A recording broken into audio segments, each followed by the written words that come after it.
On this week's episode of the Fixed Ops Mastermind, we will learn what the 3 C's of hiring are that will lead you to never hiring the wrong person. We appreciate you listening to the Fixed Ops Mastermind. Please do not forget to leave us a 5-star rating and review on Apple Podcasts. It helps extend the reach of this podcast, get it into the ears of more people who could use the information, and it is greatly appreciated. All right, welcome back to the Fixed Ops Mastermind. On this week's episode, we have Ed Roberts from Bozard Ford Lincoln. He is the Fixed Ops Director there, and Ed is a culture creator. For those of us in the industry that want a great culture, we look to Ed to teach us how to do that. So stay tuned. Here comes Ed, and he's going to bring you a lot of information. So get your pen and paper ready.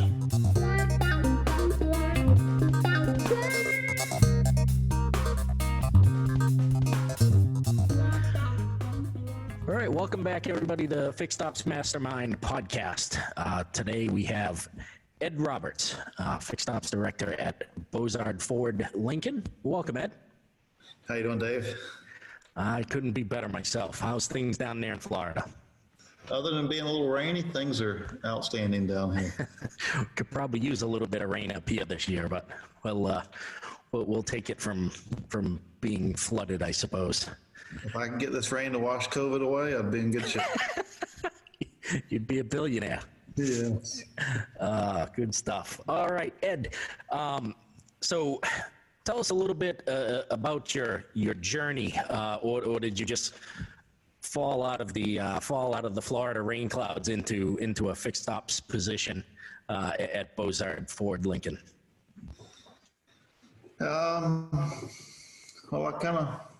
It has been a journey, certainly. I started in this business in '92 as an apprentice, and by '99 I was shop foreman. Probably would have worked at that store my career, but it was bought out by a corporate company, and things change, and stuff happens. But anyway, I went to work for Ford for a couple of years and came back to take care of family and went back to the same store and worked there until '04, and bought a tool franchise for a little while and ran that, and sold it a couple of years later. I had my wife run it at the time. And one of the things with a tool franchise is guys don't like to tell women they don't have money. And the biggest thing about that is it's your money that you have out there. Yeah. So collecting is a big part of it. So that certainly made that look very lucrative. And I was able to sell it a couple of years later and make some money. And while I had her running, I got back on the fixed ops side, and we kind of traveled the country trying to figure out where we wanted to be a little bit, and moved to the Carolinas. Both of them moved to South Carolina first, then North Carolina, then Atlanta, then back to North Carolina. And then finally I said, it's time to go home. So moved back to Florida and went to, and at that time it was in the recession. It was at the end of '08, so very deep into the recession. And I went to work at Bozard as a technician when I came back. First time I've been I ranched for probably almost 10 years. And then got a fixed ops job at a store in Jacksonville and worked there for 3 years. I never really classified that as a home. That was just kind of a job for a little while. We've all had those.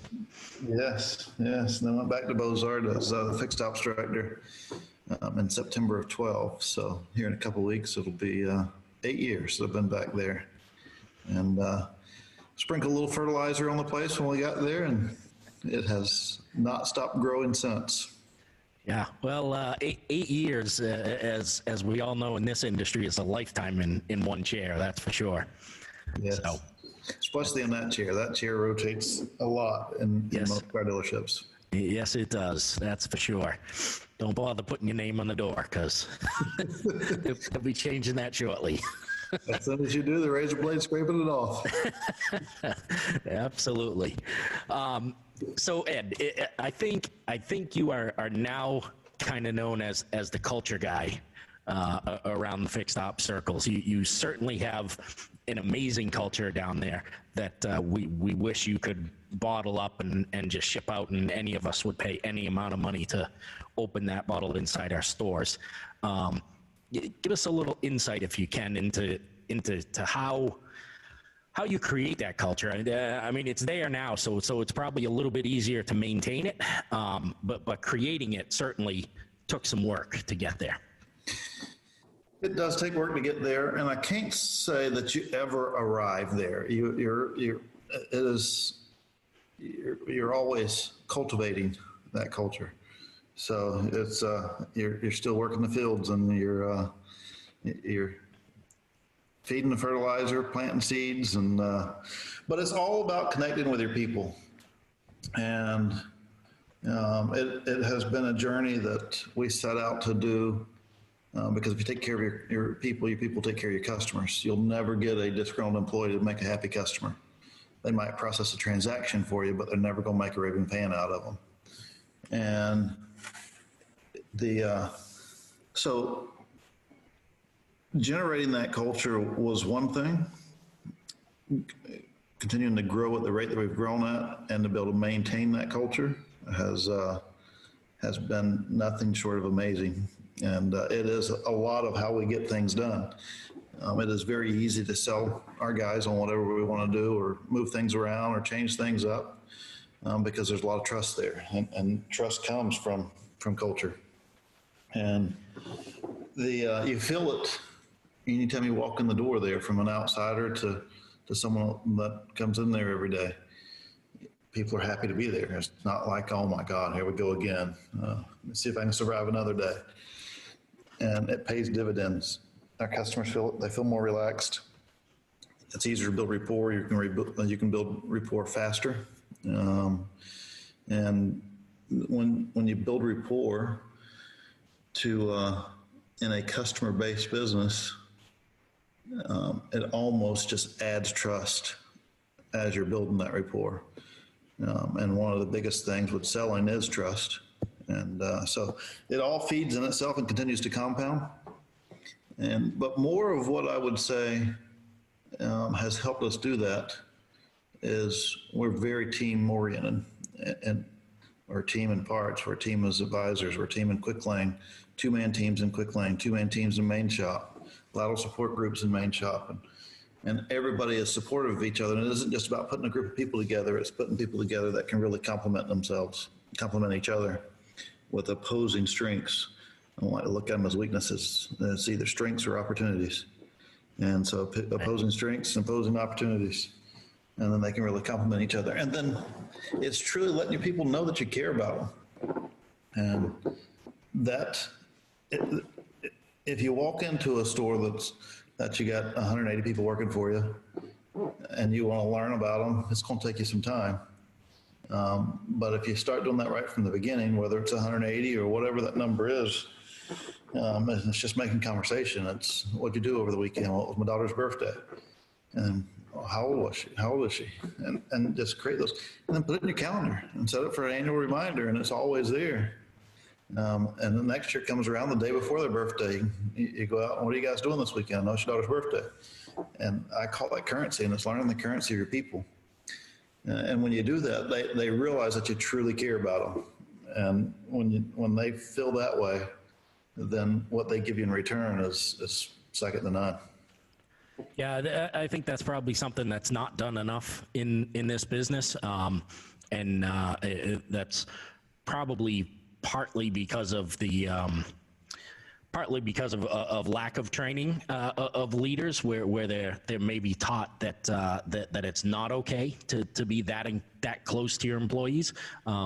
Doesn't necessarily mean you're at their daughter's birthday party, but certainly, like you said, knowing about the birthday party and knowing about the birthday and making a note of that and remembering it for the next time, those are the kind of things that go a long way. And the fact that that you have such a large team, that you know so much about them, just speaks volumes about you as a leader, and why they will follow you anywhere. And it's fun because they embrace that. And when you go out to talk to them about something, they feel bad that you had to actually come talk to them about something, because they want to impress you. They don't want to know that they let you down or whatever. And so it pays off in so many ways. It's some of it sounds cliche-ish, but when you live it, it's a cool ride to be on. Yeah, and like you said, some of it does sound like a cliche, but you know what you said earlier about the rapport building and that increasing in trust, and that just becoming a circle, that as you build more rapport, you build more trust, you get more trust, you get more rapport, and all of that you're doing with your employees is obviously paying dividends on the customer side. And I think a lot of stores chase CSI. And if they realized that, number one, it starts with your employees being happy, and number two, it's not about prices, it's not about the amount of time they waited for an oil change or anything like that. It's about them having trust in your dealership. And if your people don't have trust in you as the leader, certainly your customers are going to feel that, and they're not going to have trust in the dealership. Exactly. So let's talk CSI for a minute, because CSI is something, like you said, that a lot of dealers chase. And thankfully, it's something that we do not chase. It's not built in anybody's, let me rephrase that. It is not built in any customer-facing pay plan. It is built into the manager's pay plan. All my managers get a bonus off of CSI. But those bonuses are based on top 10%. But all of my advisors, CSI is expected because of the foundation that's there. And some of what helps maintain that culture is hiring practices. We are the store of choice in Northeast Florida, but there is a lot of people that aren't bad people, that just doesn't fit our culture, whether they got a silo mentality or whatever those things are, whatever those reasons are. There's reasons why it doesn't necessarily fit us. And it's making the hard decision that when you need somebody and you have somebody in front of you that doesn't fit the whole deal, to be able to tell them no is something that's not done very often in this industry, because people are hard to come by, people that can come in and hit the ground running. And I'll be frank, I have some managers that still struggle with that. Well, but we need somebody. Let's bring them. Well, if they don't fit, they don't fit. And anybody that's listening to me talk for any period of time before, they've heard me talk about the 3 C's of hiring, and that's competency. I don't really care if you can do the job. I care whether you can learn to do the job. Character. It's a judgment call. I want to know that I got someone that I value in representing our store. They're a good person, and then chemistry. And the chemistry is the key element of that. Can they fit in? And if they can't fit in, if that answer is no, they can have every other element that they need, but they can't work there. And when that takes place, more times than not, you have more people in line than you'll ever need. And there's the most recent outside hire that we made a little over a month ago, and it's all because of growth, not necessarily because we lost somebody or whatever.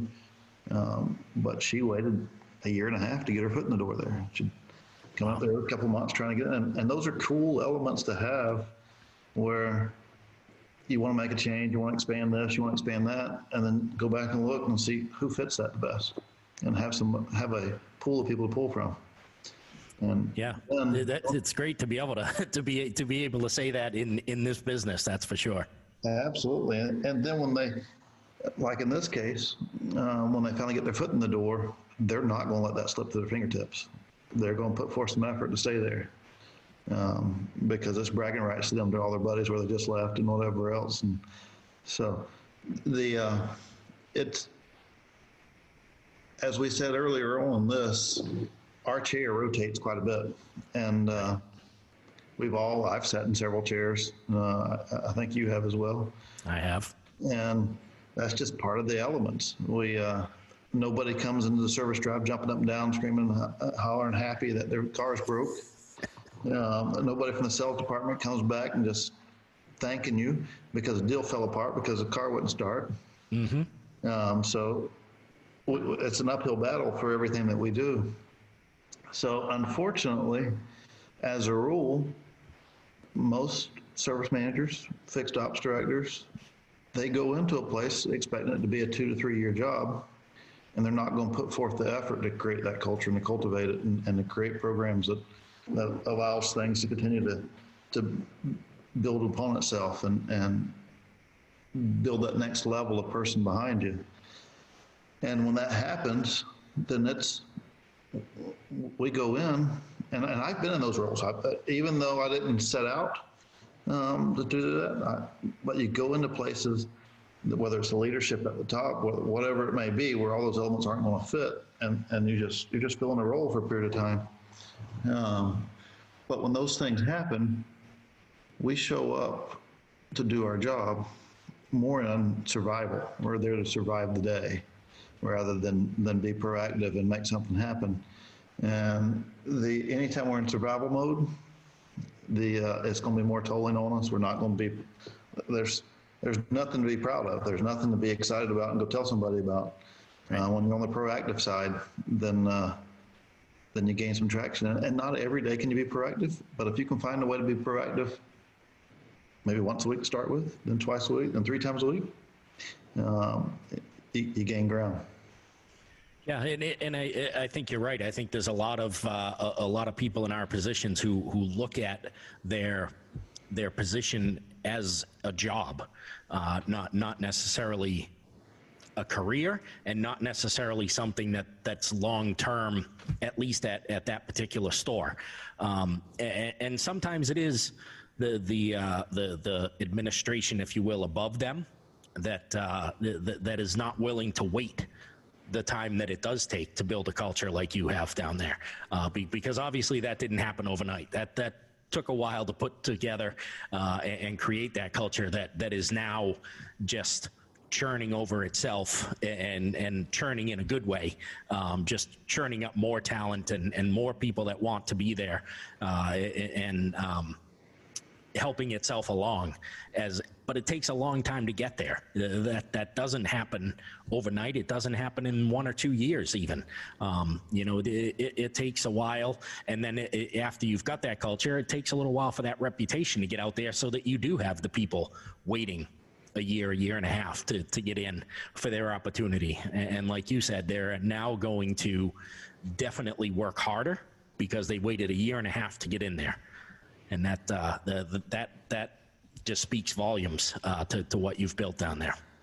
It does, and it goes back to, as you just said, and what I said earlier, the top-down leadership. And I've sat in a few chairs, and some of the other things that I talked about where I started and whatever. But ultimately, the owner that I have right now is the Bozards. But there was a bridge. We're in the 3rd generation Bozards, and there was a bridge between 2nd generation and 3rd generation.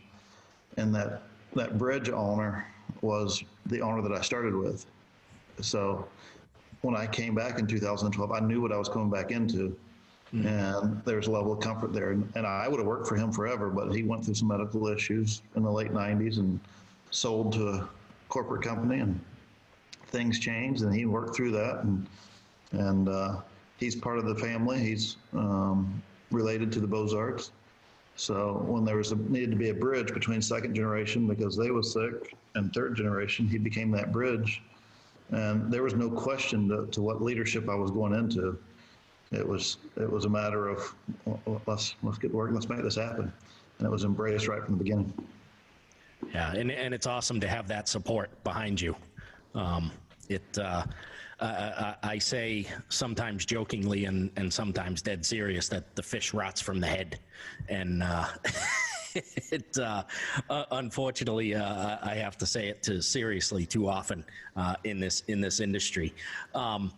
So Ed, as far as your technicians, obviously we all know, everybody says there's a giant technician shortage, and whether there's actually a technician shortage or whether we have just not done a good job of attracting the right help to us. What is it that you think helps set you apart from having that issue that a lot of other stores have, where they can't even get the entry-level technicians to come and work for them? So we do it with technicians, but we do it with advisors. We do it with everybody. We have a career path, and every role has an opportunity to lead into something else. And it is a business decision to grow. It's a business decision to stay stagnant, and they'll never mention it that way. Out of 50 and 60-year-old technicians, that they're not going to be doing it much longer. Mm-hmm. And thankfully, you can walk through our store and see a lot of youth, and whether they'll be doing it for a while or not is their decision. And I'm going to graduate a couple of guys from the shop probably before the year's out. I won't say in the next month or so, but before the year's out, to grow into additional advisor roles because they have that talent to communicate and create rapport, and they want to learn. They want to continue to grow. So those are the guys that ends up being you and I 10 years from now. Right. So for those technicians that you graduate out into advisors, do you start getting them training before they come out, or do you bring them out and kind of train them once you've removed them from the shop? Both. Kind of did that. I stumbled across being able to do that with technicians, 10, 12 years ago, because technicians complain about their advisors. Their advisors never do this. They never sell this. They never can make this happen. I don't know why I look vehicles over, because they're not going to ask customer for it. So I started having technicians live a day in the life of an advisor, and making them come in the next day with visor clothes on, and they're a sidekick to an advisor. And they learn very quickly, especially doing it on a Monday when you get all the stuff coming in from the weekend or whatever else. They learn very quickly that those advisors aren't just sitting around eating bonbons all day long. Yeah. But some of them can grasp that and say, man, this is cool. I like that. And be able to multitask and have some of those elements. And then some gain a new level of respect for those advisors. And we had a unique situation. I can talk about a little more freely now, where we had a COVID outbreak at our store. There was a social event. One of my advisors got married, and several of the people that went to that wedding ended up with COVID. And we had a total of 22 people. We have 247 employees total. So about 10% of my staff ended up with COVID, and 17 of them was customer-facing service advisors. Oh. I only have 19. So I had valets right in service. I had technicians right in service. And because they all had a little taste of it, it was just a speed bump. Just people around, put some shirts on them, and we was able to push right through it. But three of those guys, one valet and two of those technicians, really stood out. And one of those valets is going to move over to the Lincoln store here in a couple of weeks as one of the advisors over there. And the two technicians are going to end up filling holes as we continue to put people in the Lincoln store going forward.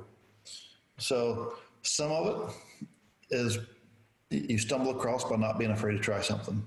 Mm-hmm. And you can question, should we have been open with that happening or whatever? And instantly we had one of them end up, or a couple of them end up at the same time with COVID. Once we found that out, had symptoms over the weekends, and we get tested. We tested the entire dealership in one day. Yeah. So we knew where we was at the next morning, and we just put the pieces together and plugged people in the right holes. And did we hit budget for the month? Yes, because we was already tracking ahead of it. But did we hit budget for the week? No, the week was down a little bit.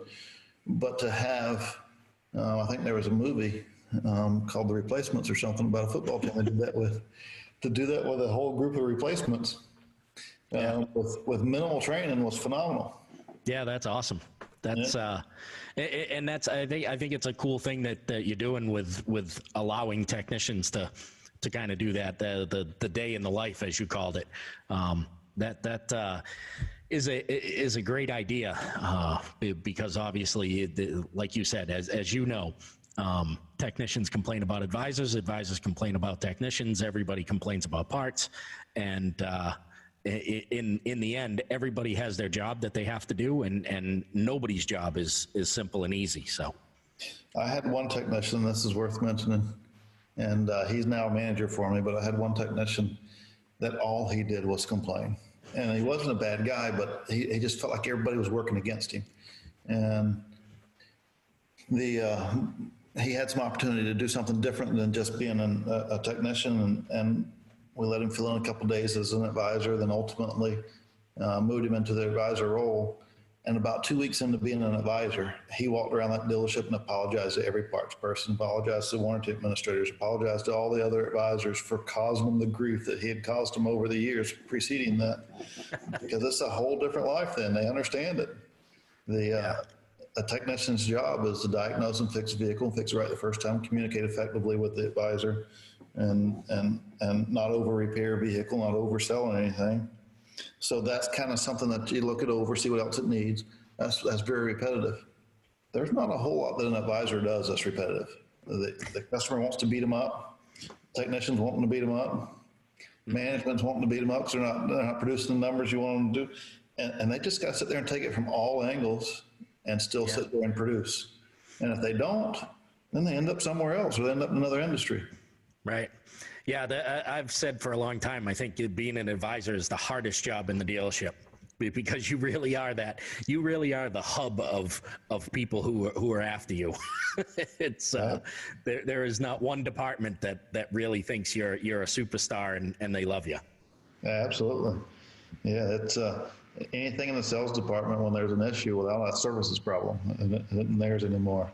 Mm-hmm. So they're the ones that get dumped on. And the ones that can handle it and balance it and keep things moving and be jovial about it are the ones that stick around. Those are the few that you see around that's been around for 30 years. But in our environment, throwing all those same things in there, because all those characteristics are still there. They may not get beat on by management as much because we're all one team. But technicians never feel like advisors sell enough for them. But as a team, working together with each other, they cover for each other. When somebody's at lunch, it isn't like, well, that's John's customer, you're going to have to wait till he gets back, or what. Mm-hmm. One of their teammates pick up those pieces. And when somebody goes on vacation, it's like he's got to clean off his workbook before he leaves, because somebody else keep those things moving. And so it becomes so much easier for the advisor. Rather than getting beat on all day long, they got people to lean on. And so we don't have the average advisor makes it in this field 2 to 5 years, and thankfully we don't have very much of that, but you see it everywhere. Yeah, very, very true. And it's again something we created ourselves by either not giving them the training or not training the rest of the teams to understand what everybody's going through. All the above. So, mm-hmm. Yes, sir. All right. Well, Ed, this has been awesome. And I love your 3 C's of hiring, which I'll probably get them wrong, but there was competence, there was character, and chemistry. I couldn't remember. I thought that was a K. But I think that's something that everybody should be implementing, because especially that chemistry one, like you said, if they can fit the other 2 and chemistry doesn't work, it's you're spending a lot of time with those people, and as technicians or advisors, it's close quarters. You're typically only a couple of feet away from somebody, and if you can't get along, then it's not going to work out well, and that, as you know, spreads throughout the whole organization. So yes, spreads like wildfire. Yes, it does. Well, Ed, thank you for taking some of your time tonight to hang out with us, and I will see you tomorrow night on the Fixed Ops Mastermind. And you have a a terrific evening is what I'm trying to say. You as well. Thanks for having me. And as always, you do a great job and you're great for the industry, and I appreciate it. Thank you, sir. Hey, we really appreciate you tuning in to this episode of the Fixed Ops Mastermind. I'm sure you enjoyed Ed Roberts' wisdom on culture, creating culture, hiring the right people, and running an incredible organization as much as I did. Now, for those of you who want more, the Fixed Ops Mastermind weekly program is every Tuesday night, 8 p.m. Eastern Standard Time. You can go to fixedopsmastermind.com to join the membership. It is only $39.95 a month. And that gets you access to some incredible leaders in the fixed ops industry. We have experts come in every single week and give us some unbelievable pointers on either running the business or help in your personal life on how to deal with stress, how to eat better. It's just an amazing group. So fixedopsmastermind.com, head over there now and join the group Tuesday night, 7 p.m. Eastern Standard Time. Don't forget also to leave us a 5-star rating and review on Apple Podcasts. It helps us get this podcast out to more people. Thanks very much, and we'll hear you. We'll talk to you next week.